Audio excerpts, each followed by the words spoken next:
Hello class 8 students. Today we will discuss topic tribals, Dikus and the vision of a golden age, and where we left the topic, that is the problem with the trade. And here we were reading about the Hazaribagh, a place which was in Jharkhand, where the Kakuns were Rudyard by the Santhals. Santhal जो थे वो काकून को पालते थे. तो और जो traders थे, जो व्यापारी थे, वो जो सिल्क के जो एजेंट्स थे उनको वो बेचते थे. जो the growers were paid ₹3 to ₹4 for 1,000 cocoons. These then were exported to Burdwan or Gaya, where they were sold at 5 times the price. The middlemen, so called because they arranged deals between the exporters and the silk rearing people.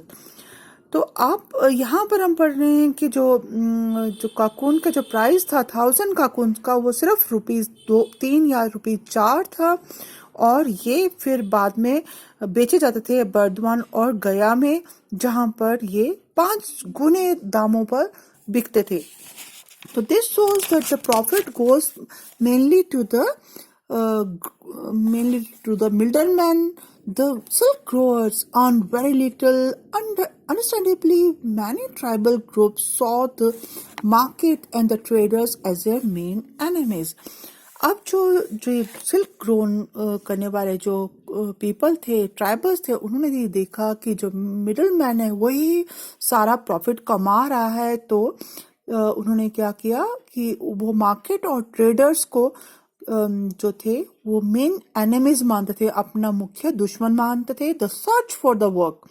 The plight of the tribals who had to go from their homes in search of work was even worse. जो स्थिति थी tribals की, आदिवासियों की, जो अपने घरों से बहुत दूर जाकर के काम करते थे, उनकी स्थिति भी कोई बहुत बेहतर नहीं थी. लेट 19th सेंचुरी में क्या हुआ कि जो plantation started coming up and mining became an important industry. Tribals were recruited in large numbers to work in these plantations in Assam and the coal miners of Jharkhand. They were recruited through contractors who paid them miserably low wages and prevented them from returning homes. So here we will be discussing the topic about the tribal peoples plight. तो उनकी condition कैसी थी?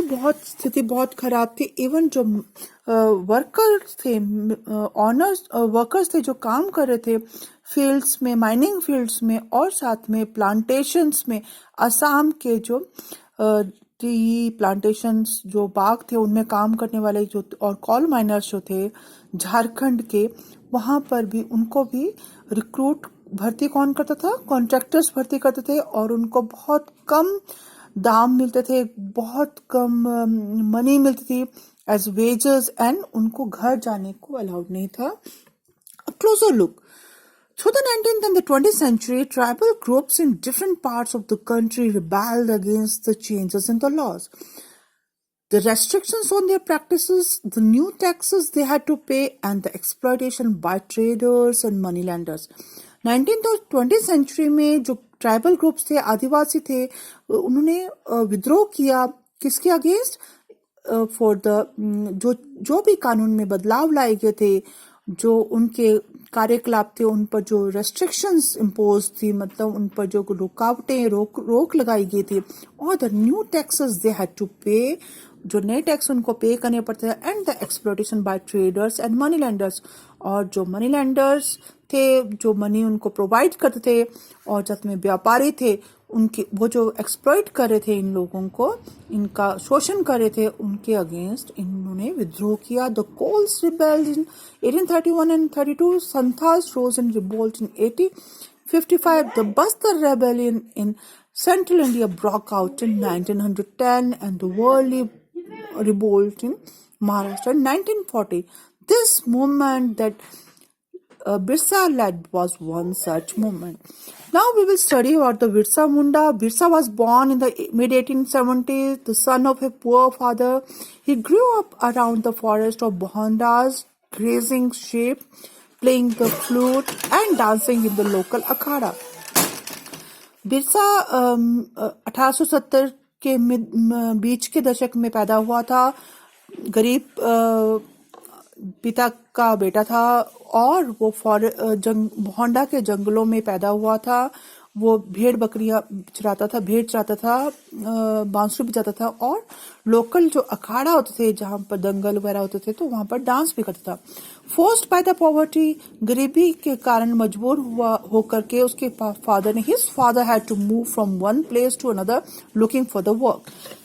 As an adolescent, Birsa heard tales of the Munda uprising of the past and saw the Sardars, the leaders of the community, urging the people to revolt. जब वो young adolescent हुआ, मतलब युवा अवस्था में था, तो बिरसा ने ऐसी कहानियां सुनी थी कि जो मुंडाज अपराइजिंग, मुंडा जो लोग थे वो जब इकट्ठे होकर के उन्होंने विद्रोह किया उसके बारे में पढ़ा था। एंड सॉ द सरदार्स, जो लीडर्स थे कम्युनिटी के, जो मेन हेड थे, they were urging the people to revolt. वो लोगों को रिक्वेस्ट कर रहे थे कि लोग विद्रोह करें। They talked of a golden age when the Mundas had been free of the oppressions of the Dikus and said there would be a time when the ancestral rights of the community would be restored.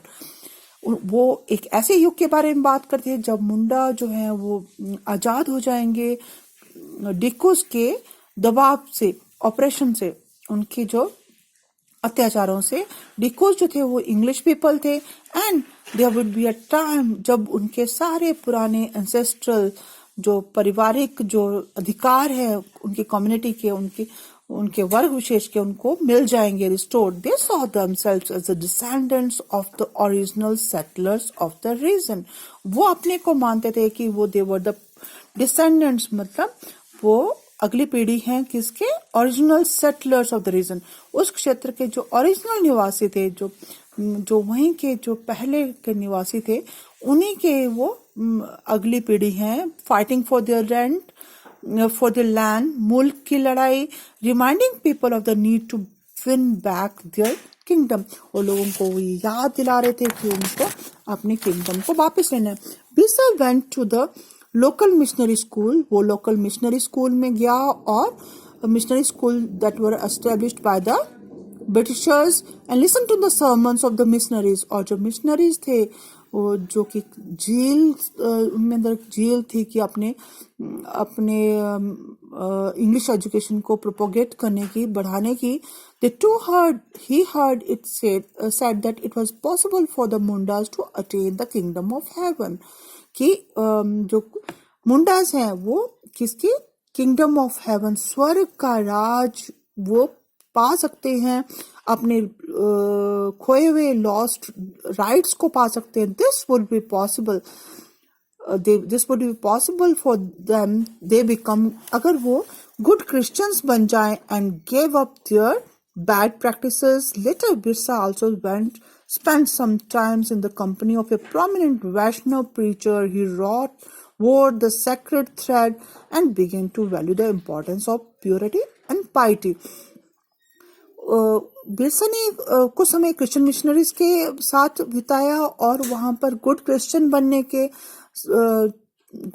अच्छे Christian बनने के तौर तरीके सीखे। और फिर उसने वैष्णव preacher, जो वैष्णव धर्म का संप्रदाय को फैलाने वाले जो प्रीचर था, उसके कॉन्टेक्ट में भी आके उसने सेक्रेड थ्रेड, जो पवित्र धागा के बारे में पता जाना, और उसने प्योरिटी, पवित्रता और स्वच्छता और पाइटी, पवित्रता के बारे में जाना। Birsa was deeply influenced by many of the ideas he came in touch in his growing up years. His movement was aimed at reforming tribal societies. उसका जो एम था, उद्देश्य था, वो ट्राइबल सोसाइटी को, आदिवासियों के समाज को रिफॉर्म, मतलब उनको सुधारना था। He urged the Mundas to give up drinking liquor. उसने मुंडास को कहा कि वो शराब पीना बंद कर दें, clean their village and stop believing in witchcraft and sorcery. जादू और जादू वगैरह में विश्वास करना उसने कहा कि बंद कर दें। But we must remember that Birsa also turned against missionaries and Hindus landlords. वो हिंदू लैंडलॉर्ड्स जमींदारों के भी अगेंस्ट हो गया था और मिशनरीज के, because he saw them as outside forces that were ruining the Munda's way of life. In 1895, Birsa asked his followers to recover their golden past, glorious past. He talked of a golden age of the past, a Satyug, the age of truth, when Munda lived a good life. वो ऐसे युग के बारे में बात करता, सतयुग के बारे में, जब सच्चाई का बोलबाला होगा। वहां पर एक गोल्डन, जो पुराना समय था, जो गोल्डन एज थी, स्वर्णिम युग था भारत का, उसमें जब सतयुग था, जब मुंडा जो थे वो एक गुड लाइफ बिता रहे थे। They were living a good life, constructed embankments, tapped natural springs, planted trees and orchards, practiced cultivation to earn their living, and they didn't kill their brethren and relatives. They lived honestly, and Birsa also wanted people to once again work on their land, settle down and cultivate their fields.